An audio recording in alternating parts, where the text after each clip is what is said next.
Good evening, and thank you for joining the Refreshing Point. I hope that you are doing well. Today I'll be sharing with you, where does the fat go when you lose weight? We discuss a lot about dieting and burning off fat, but we actually have a lot of misconceptions about weight loss. According to the British Medical Journal, 98% of health professionals failed to explain the process of weight loss. Out of 150 doctors, dietitians, and personal trainers surveyed, only 3 gave the right answer.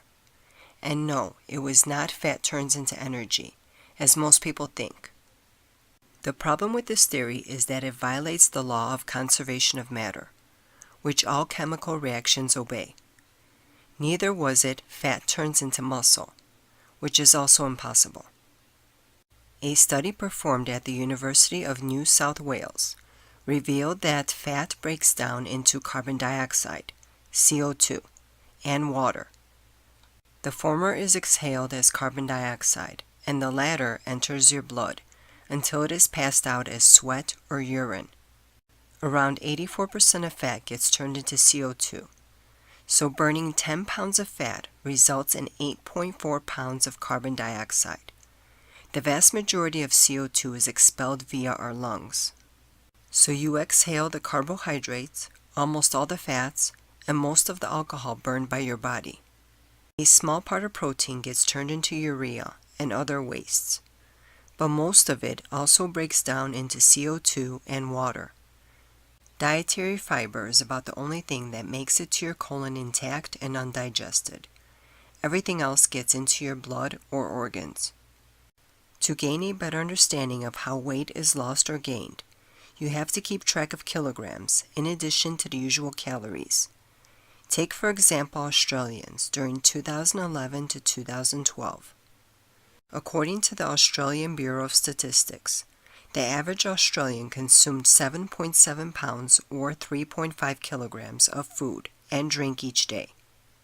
Of that, 415 grams is made up of solid macronutrients, 23 grams is fiber, and water accounts for the last 6.6 pounds or 3 kilograms.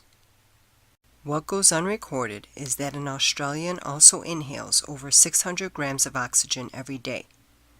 So that's actually 10.1 pounds or 4.1 kilograms he or she has to eliminate in order to avoid gaining weight. So how do you go about shedding weight? You need to burn as much fat as possible. To provide you with a better understanding, let's use the average Australian diet as an example.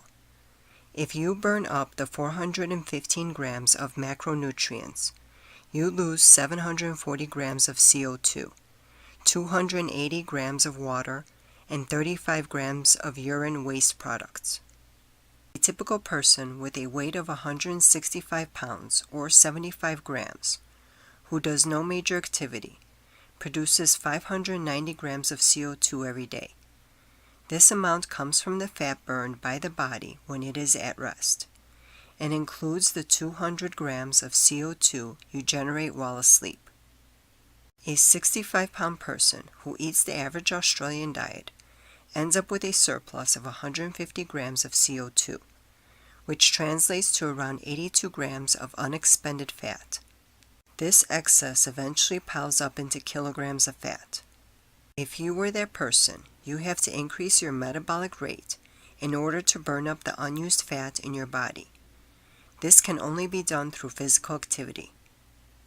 The simple act of getting on your feet in order to change your clothes will more than double your metabolic rate. More strenuous activities like walking, cooking, and cleaning the house effectively triple your metabolism. You can also support your weight loss by switching to a diet that reduces the amount of solid macronutrients. I appreciate you watching. Good day and good health.